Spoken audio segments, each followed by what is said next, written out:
At 5:14 local time, the ship's operations center aboard the U.S. Navy destroyer shifts from routine watch to full alert in less than 3 seconds. 3 surface contacts. Fast. Closing in, bearing 087. On the radar screen, they first appear as sharp returns cutting across the northern edge of the shipping lane in the Strait of Hormuz. No AIS signal, no bridge-to-bridge call, no sign of hesitation. Just 3 fast-moving hulls pushing out of the gray-blue dawn, their wakes already spreading wide behind them. Inside the operations center, nobody raises their voice. They do not have to. Contact 1, 34 knots. Contact 2, 31. Contact 3 now, pushing 36. That gets everyone's attention. Small military craft moving at those speeds can do more than shadow a ship. They can pressure it, feint toward it, force course changes, and create dangerous moments in tight waters. And in a place like Hormuz, even a near miss can become a global headline. The destroyer knows exactly where it is. It knows which lane it is holding, and it knows how little room there is for mistakes. Up on the bridge, the officer of the deck steps closer to the forward windows as first light sharpens the horizon. The destroyer is part of a larger U.S. Navy transit through the strait, screening the formation and keeping the route clear. Until now, the sea has been calm, merchant traffic steady, systems normal, the ship under control. Then the contacts change vector. They are not simply following, they are not staying at a distance. They are converging, one from port, one from starboard, one from ahead, slightly offset. That is not casual movement. Closest point of approach drops under 4 nautical miles and keeps shrinking. The captain enters the bridge without drama. He glances once at the repeater display and asks the only question that matters. Any comms? Negative, Captain. No response to initial hail. He nods once. Hail again. The radio operator transmits on bridge-to-bridge frequencies, voice flat and clear. Unknown fast craft. Unknown fast craft. This is U.S. Navy vessel conducting lawful transit. You are closing at unsafe speed. Alter course immediately. Nothing. No static. No acknowledgement. No correction. Only the wakes getting longer. Down in the operations center, screens glow across focused faces. Surface operators track every bearing change. Electronic teams begin collecting signals. Infrared cameras swing toward the threat sector and lock in. The contacts are still too far for clean visual identification, but the heat plumes from their engines are bright and steady. These boats are not drifting into the lane by accident. They are driving hard. The first visual confirmation comes from the starboard lookout. Multiple small craft, low silhouette, fast profile, approximately 10 miles. The captain studies the geometry. 3 boats, 3 angles, a narrowing lane ahead, civilian traffic to the south, Iranian coastline somewhere beyond the morning haze to the north. He has seen this pattern before. Not a direct engagement, not yet. Pressure first. Force the American ship to turn. Force the transit to slow. Create friction, create footage, create a headline. The destroyer gives them none of it. Maintain course and speed. That order matters. In these waters, unnecessary movement can be read as uncertainty. The ship holds steady. At 5:16, the lead contact accelerates again. 38 knots now, fast enough that its bow begins rising and slamming in rhythm with the chop. Another craft cuts slightly inward from starboard, shaping a line that could compress the destroyer's maneuver room in less than 5 minutes. Closest point of approach is now 2.8 nautical miles. On the bridge wing, long-range optics finally pull detail out of the morning light. Narrow hulls, military paint, armed profile, no question now. Iranian fast military craft. The report moves through the ship in short, professional language. Bridge, Operations Center. Contacts assessed Iranian. 3 fast craft. Coordinated approach. The captain does not react outwardly. Log it. Below, the destroyer begins its quiet transition from presence to posture. Not escalation. Not yet. But posture. The forward mount moves a few degrees off centerline. Not enough to provoke. Enough to be seen. Close-in defensive crews report ready. Decoy systems are checked. Electronic teams keep recording every sweep, every burst, every flicker coming from the Iranian boats. This is no longer just navigation, it is evidence. Outside, the sea keeps shrinking. At 5:17, the portside contact makes the first truly aggressive move. It angles across the destroyer's projected track, not close enough to force an immediate emergency response, but close enough to demand calculation. The starboard contact mirrors the pressure, staying wide and keeping the American ship centered between them. The third boat remains ahead, pacing and waiting. They are building a box. The radio operator hails again, sharper this time. Iranian military craft approaching U.S. Navy vessel. You are operating unsafely. Alter course now. Your actions are being recorded. Still nothing. No response. No change. Just intent. From the flight deck, another report comes up to the bridge. Helicopter detachment standing by. That is the next rung on the ladder. Eyes overhead, pressure from above, proof from every angle. Spin them up, the captain says. A moment later, the first heavy pulse of rotor blades rolls across the stern as the ship's helicopter begins to wake. Deck crews move quickly and low, every motion practiced. Behind them, the destroyer keeps cutting forward through the strait. Gray hull, steady wake, no deviation. Then, inside the operations center, one operator leans closer to his screen. New contacts. The room tightens. Bearing 012. 2 additional surface returns, range 18 nautical miles. Speed high, heading south. For 1 second, nobody says a word. Then the tactical picture updates all at once. This was never just 3 boats. It was the opening move. And now, with the helicopter spinning up on deck and 5 Iranian craft beginning to shape the water ahead, the destroyer is no longer looking at simple harassment. It is looking at a trap. At 5:19 local time, the picture hardens. 5 Iranian surface contacts now bracket the northern edge of the shipping lane.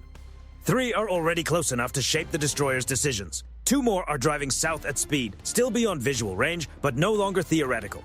On the display inside the operations center, the geometry is obvious. This is not random shadowing, it is coordinated compression. On the flight deck, the helicopter lifts. Rotor wash tears across the steel as the MH-60R Seahawk rises from the stern, nose dipping slightly before leveling out and pushing north toward the contacts. Its job is simple on paper and dangerous in practice. Identify posture, widen awareness, make it clear the destroyer is not blind. Below, the American ship holds course. That alone takes discipline.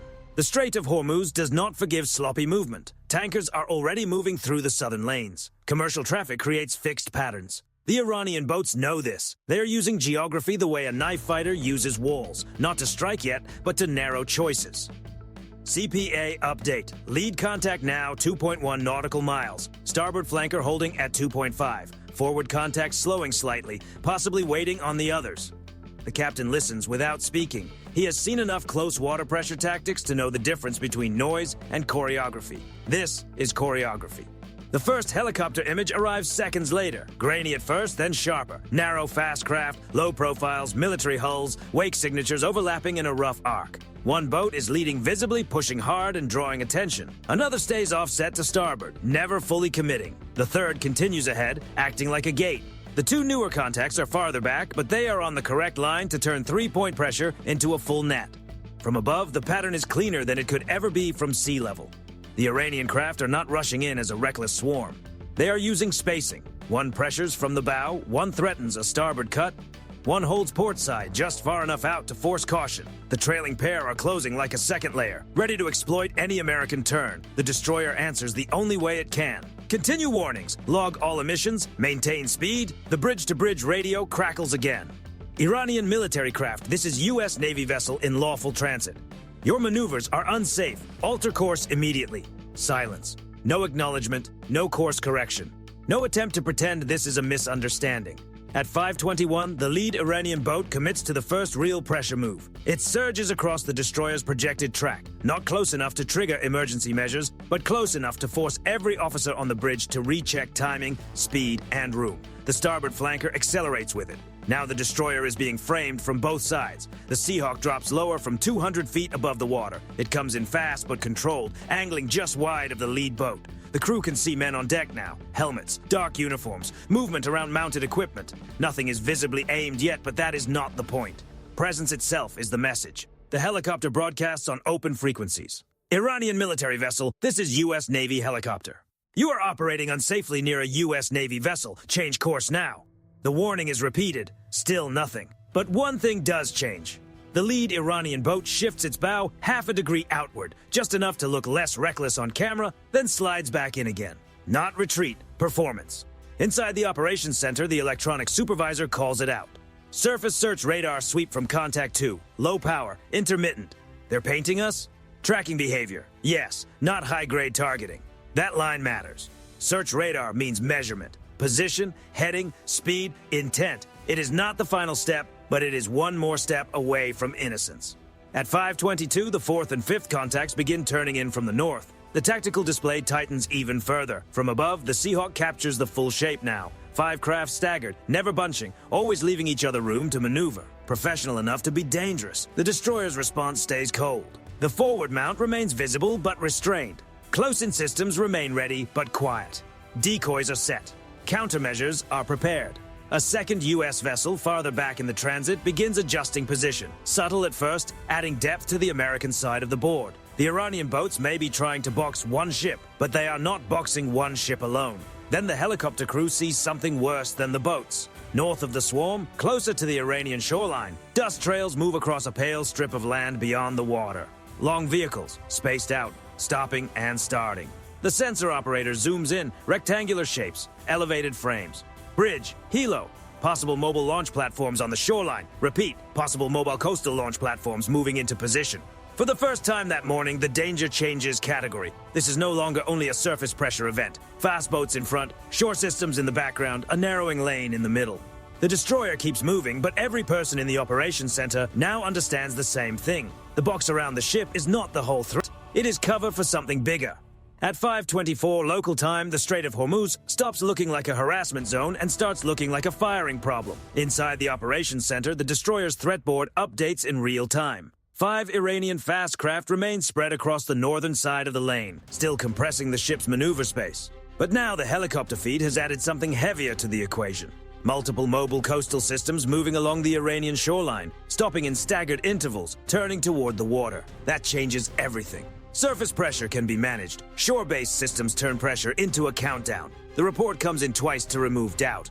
Possible launch vehicles confirmed. The captain looks once at the tactical display, then toward the bridge windows where the water ahead is still calm enough to look harmless. Pass it to the group. The message moves up the chain immediately. The destroyer is no longer just screening a transit. It is the forward edge of a developing multi-domain threat. Somewhere behind and south, the rest of the American formation begins to respond quietly, professionally, without dramatic calls over open air. Another U.S. destroyer adjusts station. Airborne surveillance tightens. Additional sensors lean toward the shoreline. The visible shape of the trap remains on the water. The invisible shape of it is now spreading inland. At 5:25, the lead Iranian boat makes the boldest move yet. It cuts hard across the destroyer's projected path at an inward angle, close enough to force another calculation on the bridge. Not collision close, not reckless enough to trigger immediate defensive action, just close enough to keep testing the American ship's nerve. CPA 1.4 nautical miles. No one on the bridge flinches. The destroyer does not yield the lane.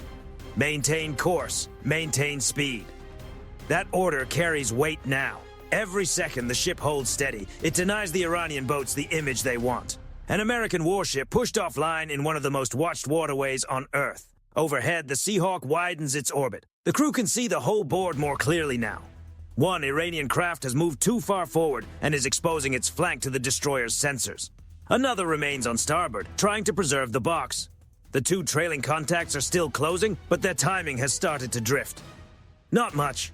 Just enough to suggest the formation is under strain. Below, the electronic team is catching all of it. Every radar sweep, every burst of communication, every slight change in spacing. Then the first warning tone hits, sharp, brief, distinct. Heads turn in the operations center. Radar activity from shore. Another tone follows, longer this time. Not a launch warning, not yet, but no longer background noise either. The emissions are stronger now, more focused. Something on land is beginning to illuminate sectors of the water with more than casual surveillance.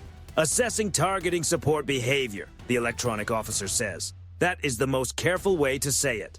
The captain hears the tone through the bridge speaker and asks the question nobody wants dressed up. Are they locking us? Negative confirmed lock, but they're getting closer.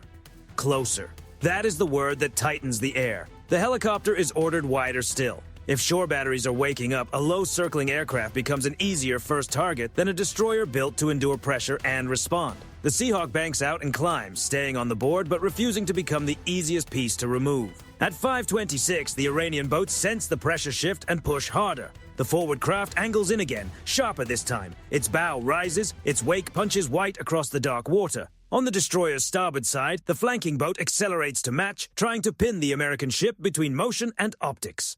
The message is simple. React wrong and the image belongs to Tehran. But the destroyer is not reacting wrong.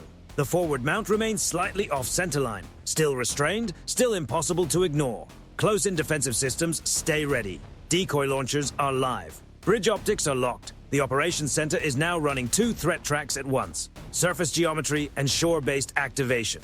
Then one more American layer enters the board, a U.S. tactical aircraft redirected from farther back in the formation checks in overhead. Not low enough to provoke, not close enough to look theatrical. Just present, fast, armed, and watching.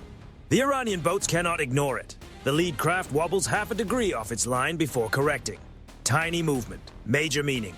For the first time since 5:14, the pressure is no longer moving in only one direction. At 5:27, the shoreline emissions spike again.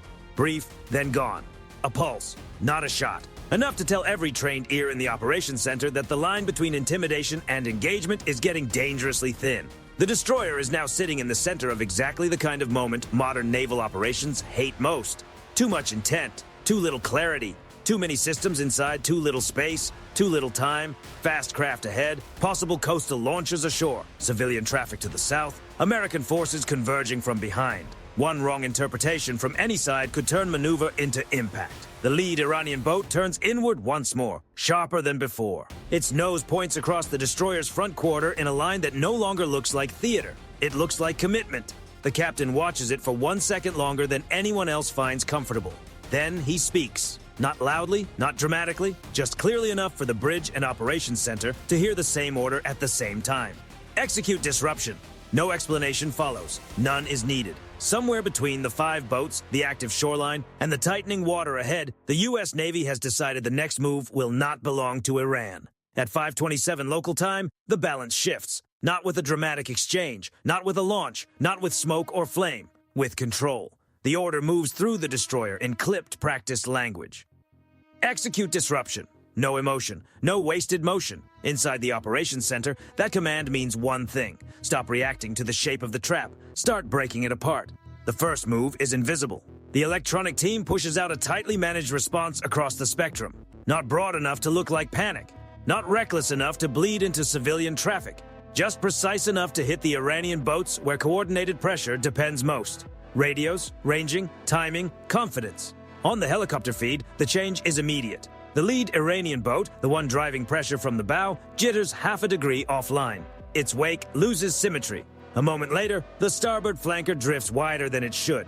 Not much, just enough for trained eyes to see that the formation is no longer breathing as one unit.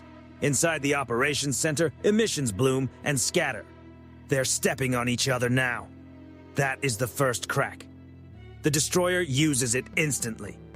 Come right 2 degrees. It is a tiny helm correction, barely visible from outside, but timed against the widening gap between the lead boat and the starboard flanker. It changes the geometry of the entire encounter. The Iranian craft had been building a box. Now the front edge of that box is misaligned, and the American ship is sliding its bow toward the seam. From above, the Seahawk crew sees it better than anyone. The 5-boat pattern is no longer clean.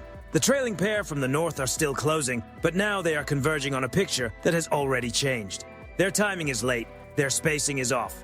The lead craft is no longer centered. The starboard boat is too wide. The portside pressure boat has to decide whether to tighten aggressively or risk being stranded outside the line. That hesitation costs them. The destroyer adds speed, not a dramatic burst, not a showy acceleration, just enough power to make every Iranian contact recalculate closure rates in real time. The U.S. ship is no longer the fixed object in the center of the board. It is reshaping the board while they are still trying to read it. The helicopter drops for another pass, offset wide, keeping every boat under full motion video. Its warning comes again over open frequencies, harder now. Iranian military vessels, you are interfering with lawful transit of a U.S. Navy vessel. Your actions are unsafe. Break off immediately. This time, something comes back. Not a formal response. Not a clean naval transmission. Just broken fragments of overlapping voices and clipped commands stepping over one another on the net. The kind of confused traffic discipline formations do not produce unless the plan is starting to fail. At 5:28, the lead Iranian craft tries to recover the initiative. It surges inward again, bow slamming, trying to cross the destroyer's front quarter before the seam opens wider. But the destroyer is already through the decision point. The slight turn, added speed, and electronic pressure have forced the Iranian lead boat into a bad angle. Too aggressive to maintain formation. Too committed to disengage cleanly. Too exposed to keep controlling the pace. Lead contact isolated. The call goes out from the operations center as calmly as a weather update. The U.S. tactical aircraft overhead checks in closer now. Still not diving, still not making a spectacle, but low enough and near enough to become part of the Iranian crew's horizon. The visual effect matters. What had looked from the Iranian side like a destroyer boxed into a lane now looks different. A warship holding line, a helicopter overhead, fixed-wing support arriving, another U.S. surface combatant moving up from the rear, and every move being recorded from sea, air, and spectrum at once. Then the shoreline goes quiet. For the first time since the coastal systems were spotted, the radar support behavior drops out. No confirmed lock, no follow-up illumination. The destroyer's electronic response has either complicated the targeting picture or convinced someone ashore that the window is closing too fast to use. Either way, the launch platforms are no longer setting the rhythm. The destroyer is. At 5:29, the starboard Iranian flanker makes the mistake that ends the pressure play. Trying to preserve the box, it turns inward too late and too sharply, crossing the visual line of the lead boat and briefly compressing the very space the formation needed to keep open. From above, it is obvious. From the bridge, it is enough. They're interfering with each other. Exactly. That is what the U.S. Navy wanted. Not a dramatic exchange, not a cinematic blast, a tactical unraveling. A moment where disciplined pressure makes a coordinated harassment package collapse under its own complexity. The destroyer drives through the gap, wake hardening, bow steady. No sirens, no warning shots. Just steel, power, and timing. The lead Iranian craft breaks first. Its bow comes offline by several degrees, then more. It is no longer pressing the seam. It is escaping the consequences of missing it. Seconds later, the starboard boat widens again, abandoning the angle it had spent nearly 10 minutes building. The portside craft drops speed. The two northern boats, now arriving to an encounter that has already changed shape, stop pressing and drift into loose support. Spacing, not pressure. The box is gone. At 5:30, the U.S. tactical aircraft pushes just far enough overhead for every crewman on every Iranian deck to see it clearly. No release, no flare, no theatrics, just presence backed by reach. That is the harshest part. Not destruction, exposure. The Iranian boats are now fully visible, fully tracked, electronically disrupted, outpositioned on the water, watched from above, and no longer able to force a single American decision. What they meant to stage as a challenge has become a live demonstration of lost initiative. One by one, the first turnaways begin. Not dramatic, not admitted, but unmistakable. The lead craft peels off first, then the starboard flanker. Then the others begin following the retreat line back north toward Iranian waters, under American eyes the entire way. At 5:34 local time, the challenge is over. Not because the water is empty, not because the danger has vanished, but because the initiative has. The 5 Iranian fast craft are still on the scope, still moving, still close enough to matter. But the shape is gone. The box they spent nearly 20 minutes building in the Strait of Hormuz has collapsed into a loose, uneven withdrawal line heading north.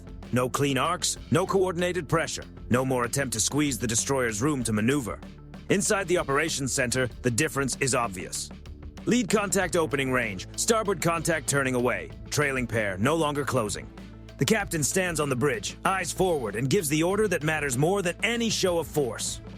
Resume transit profile. That is how the U.S. Navy closes the loop. Not with celebration, with continuity. The destroyer does not chase recklessly. It does not oversteer the moment. It holds lawful course through Hormuz. Gray hull, steady wake, rhythm returning to what it had been before the first Iranian contact ever appeared.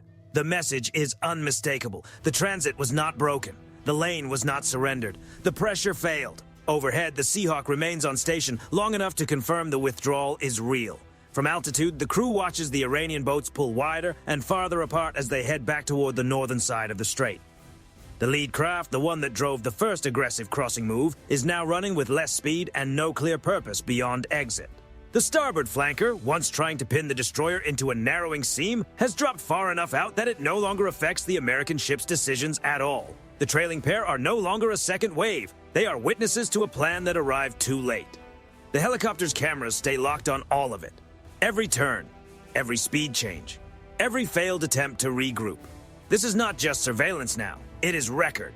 Inside the destroyer, the electronic team continues collecting until the last useful signals fade into the background clutter of the strait. Surface search sweeps from the Iranian boats become weaker, more sporadic, less purposeful. The earlier coordination traffic is gone. What remains is fragmented, low-confidence chatter. The sound of units backing out of an encounter they no longer control. Then comes the final confirmation from shore.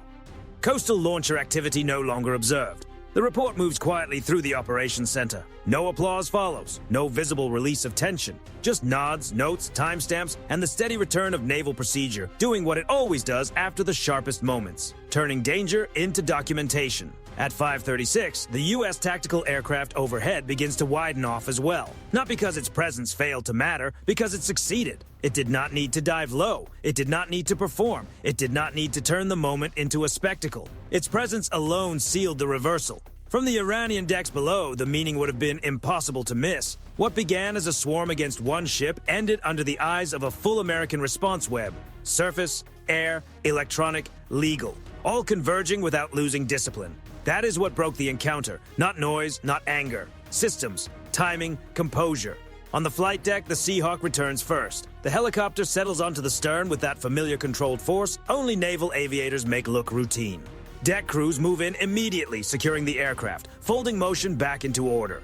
Above them, the destroyer never stops moving. It keeps its place in the transit, screening the formation, continuing forward as if the last 20 minutes were simply another line in the watch log. In a way, they are. And that is what makes the moment heavier, not lighter. Because what happened in the Strait of Hormuz that morning was not extraordinary by Hollywood standards. No dramatic exchange, no burning wreckage, no final cinematic moment.